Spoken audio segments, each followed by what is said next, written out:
protection. I mean, as we've seen in a number of countries around the world, it's actual physical danger.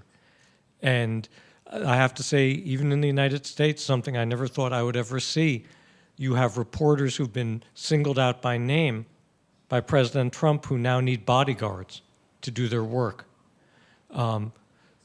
who I don't know this yet, but I will not be surprised if we find out that some of them are wearing bulletproof vests, ultimately. But the idea that journalists have to have bodyguards now in the United States is mind-boggling. So that's one level of threat. The other is the threat of, in unfree countries, of having your license taken away, of having your publication censored, of shut down, ultimately perhaps to being jailed. So something that stops short of actually physically killing you, but puts tremendous pressure on you not to be able to do your work. And we don't have a great answer to that, to be honest. There are some very good NGOs around the world, like the Committee to Protect Journalists, that try to advocate in these cases, and often journalists are defended by groups like Amnesty International or Freedom House or Human Rights Watch, but those are really just acts of persuasion, and some governments reach the point where the last thing they care about is what some NGO is complaining about. And then you go further, and we're in this era of non-state actors too, that as dangerous as some governments are in their attitudes and actions towards journalists.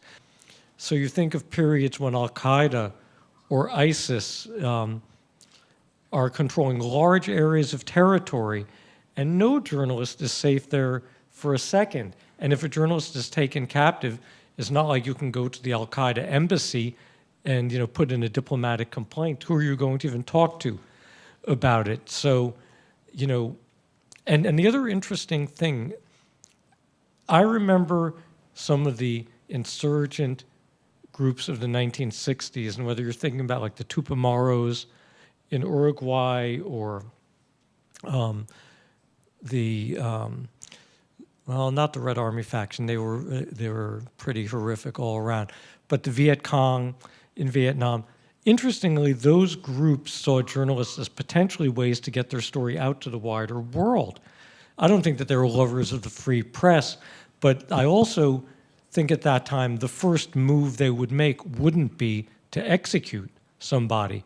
And yet we've seen in the case of so many journalists, the immediate decision is to execute, and sometimes it's a kind of a political or theological terrorism of Al-Qaeda or ISIS's sort. But if you think in Mexico, where there have been a great many journalists murdered, it's really solely about profit. It's about the profitability of the drug cartels. And the drug cartels see investigative reporting as being a threat to their business. And so for them, it's a good business decision to murder a reporter, because what other reporters are going to think about doing an investigation of the Jalisco cartel after the last one got beheaded?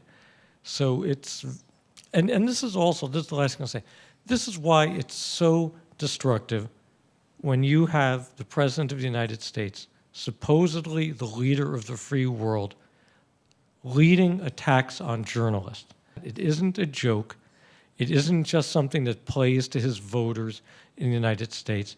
It's a message that goes all around the world and that endangers journalists and journalism everywhere.